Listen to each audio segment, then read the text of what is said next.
અમરેલી જિલ્લાના ધારી તાલુકાના કરજાડા ગામે આવેલી પવિત્ર દાન મહારાજની જગ્યાએ અષાઢી બીજના પાવન અવસરે ભવ્ય ધાર્મિક મહોત્સવનું આયોજન કરવામાં આવ્યું। વહેલી સવારથી જ મોટી સંખ્યામાં ભાવિક ભક્તો દર્શન માટે ઉમટી પડ્યા। સમગ્ર પરિસર જયદાન જય મહારાજના જયઘોષ અને ભક્તિમય વાતાવરણથી ગુંજી ઉઠ્યું। વર્ષોથી ચાલી આવતી ગેવી પરંપરા અનુસાર અષાઢી બીજ, જન્માષ્ટમી અને આઠમ જેવા ધાર્મિક પ્રસંગોની અહીં ભવ્ય ઉજવણી કરવામાં આવે છે। આ વર્ષે પણ શ્રદ્ધા અને આસ્થાભેર વિવિધ ધાર્મિક કાર્યક્રમો યોજાયા।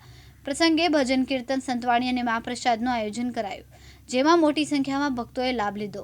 રાત્રિના સમયે જાણીતા ભજન કલાકારો દ્વારા ભક્તિમય ભજનોની રમઝટ બોલાવવામાં આવનાર હોવાથી સમગ્ર વાતાવરણ વધુ ભક્તિમય બન્યું। ભાવિકોએ દાન મહારાજના દર્શન લઈને આશીર્વાદ મેળવ્યા અને ધાર્મિક ઉત્સવમાં જોડાઈ ધન્યતા અનુભવી। વાસુર બાપુના દીકરો છું અને અહીંયા ગેબી પરંપરાની થાનની આ પૌરાણિક જગ્યા આવેલી છે આપાદાનાની, અને અહીંયા દાન બાપુ ખૂબ રોકાયા છે। અહીંયા ભાવનગર મહારાજ સાહેબે 300 વીઘા જમીન સદાવત માટે આપેલી છે અને ખૂબ સરસ અમે અહીંયા પૌરાણિક અને અમારા પેઢી પરંપરાગત બીજનું આયોજન કરીએ છીએ, જેમાં સારા નામાંકિત કલાકારોને લાવીએ છીએ અને હરિહર ભજન કરાવીએ છીએ। જય દાન મહારાજ। આજે આ જે દાન મહારાજની વર્ષો પુરાણી જગ્યા કે જે વર્ષોથી એક પરંપરાથી ચાલે છે, કેબી પરંપરાથી ચાલતી જગ્યાની અંદર દર અષાઢી બીજે એક સરસ મજાનો ભજન અને ભક્તિનો એક માહોલ જોવા મળે છે અને અહીંયા હજારોની સંખ્યામાં ભક્તો છે એ પ્રસાદ લે છે અને એક ભક્તિનો એક ઘોડાપુર જેવું સમન્વય આ જગ્યાની અંદર જોવા મળે છે। અહીંયા મંદિરના મહંત શ્રી જીલુ બાપુ તરફથી વર્ષોથી અષાઢી બીજ છે, દાન બાપુની તિથિ છે અને દાન બાપુની જે એક પરંપરા છે કે આપણે અત્યારે જોઈએ છે કે દાન બાપુએ એના જીવન પ્રસંગની અંદર ઘણા એવા બધા સારા કામ કર્યા છે કે લોકો આજે પણ એને યાદ કરે છે, એના આશીર્વાદ લે છે। તો આજે આ સરસ મજાના પ્રસંગમાં ઘણા લોકોએ અહીંયા ભજન, આજે રાત્રે સરસ મજાનો ભજનનો પ્રોગ્રામ છે, સારા નામાંકિત કલાકારો આ વિસ્તારના જે છે એ અહીંયા આવવાના છે અને અષાઢી બીજનો ખૂબ જ સરસ રીતે પર્વ ઉજવાય છે। દાન બાપુનું મૂળ જન્મસ્થળ આણંદપુર ભાદલા, અને એમને ગુરુ દાદરા બાપુ મળ્યા અને પછી પોતે ભક્તિમાં રંગાઈ ગયા અને ગાયોની સેવા કરી। એમાં એક વખત પંચાળમાં દુષ્કાળ પડ્યો, હવે ગાયોનું શું કરવું, અને દાન બાપુએ વિચાર કર્યો કે કાઠિયાવાડ બાજુ હું જાઉં ગાયું લે। પછી સારતા સારતા આ બાજુ દાન મહારાજ આવ્યા અને અહીંયા કરજાળા ઘણું બાપુ રોકાણા અને અહીંયા જગ્યા સ્થાપના કરી અને હનુમાનજીની સ્થાપના કરી, શેલનદીના કાંઠે હનુમાનજીની સ્થાપના કરી। પછી અહીંયા હરિહર શરૂ કર્યો અને ગાયોની સેવા કરતા હતા। પછી એમાં ભાવનગર મહારાજ સાહેબને એમ થયું કે આપણા પરગણામાં કોઈ એવા સંત પધાર્યા છે તો આપણે એનું પારખું લેવું જોઈએ, નકર ખબર કેમ પડે। એટલે એણે લાકડાનું શ્રીફળ બનાવી અને મોકલ્યું અને કે હાલ આ બાપુને કહેજો કે આ શ્રીફળ વધેરી દે।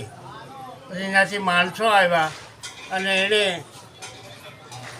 બાપુને કીધું, બાપુ આ શ્રીફળ વધેરવાનું છે। એટલે બાપુને આગળ મૂક્યો એટલે બાપુ કે આ તો કસોટી આવી છે, કાળિયા ઠાકર તો લાજ રાખજે। એટલે બાપુએ દ્રષ્ટિ માંડીને શ્રીફળ આગળ અને હાથમાં લીધું, ત્યાં અંદર ઠાકોરજીએ પાણી પૂર્યું અને આમ ખખડાવ્યું એટલે પાણી આવી ગયું અને બેસી દીધું। પછી બાપુને એમ થયું કે અહીંયા ન વધેરાય, એ તો રાજા માણસ છે અને એમ થાય કે ક્યાંક બદલીને મોકલ્યું। એટલે બાપુએ કીધું, બાપા આ શ્રીફળ તો બહુ કિંમતી છે, ત્યાં કચેરી ભરાય ત્યારે કચેરીમાં વધેરજો અને આમાંથી હવાથી ટોપરું પાણી નીકળશે, એમ બાપુ બોલી ગયા। તો બાપુ એમ તો કે હા। પછી બે દી રોકાણા ઘોડે અને પછી ભાવનગર ગયા, કચેરી ભરાણી અને શ્રીફળ લઈ અને કચેરીમાં આવ્યા એટલે બાપુ પૂછી જાય કે આ લાકડાનું થોડું હાથું થાય, ગમે એવા સંત હોય તો કા બાપા બાપુએ વધેર્યું નહીં? તો કે બાપુએ એમ કીધું છે કે એના કચેરી ભરાય ત્યારે કચેરીમાં વધેરજો અને આમાંથી હવાથી ટોપરું ને પાણી નીકળશે, એટલે કે તો વધેરો એટલે વધેરો 3 ફટકા માર્યા એટલે 2 ફાડા ફસકલા ટોપરું નીકળ્યો અને અંદરથી પાણી નીકળ્યું ત્યારે બાપુને એમ થયું કે ઓહો આ તો મહાન સંત છે। એટલે ત્યાંથી ત્યારે ગાદી ઉપર વજયસિંહ બાપુ હતા અને વજયસિંહ બાપુએ ત્યાંથી તાંબાના પત્રમાં લેખ કરી અને પોતે સવારમાં ગાડી લઈને આવ્યા. બાપુને ખ્યાલ આવી ગયો કે આજે ઠાકોર વજયસિંહ બાપુ આવે છે. એ પ્રમાણે બેઠકું કરી અને ત્યાં ગાડી આવી. જી બાપુ, આજે કાર્યક્રમનું આયોજન કયા પ્રકારનું છે રાખવામાં આવ્યું છે? જી બાપુ. આજના કાર્યક્રમમાં આજે અષાઢી બીજ આપણે દર વર્ષે ઉજવીએ છીએ અને એમાં આપણા ગામ આખા બધાને જમવાનું કરીએ છીએ. મહેમાનો ઘણા આવે છે બહારગામથી, સુરતથી, અમદાવાદથી, કુંડલા, સાવરકુંડલા, અમરેલી, ત્યાંથી બધેથી મહેમાનો આવે છે ખૂબ. અને અહીંયા હરિહર ચાલુ રહે છે 12 માસ. અહીંયા ગમે તે માણસો મહેમાનો આવે અને રોટી આપી, જમવા આપીએ છીએ, ચા પાણી આપીએ છીએ.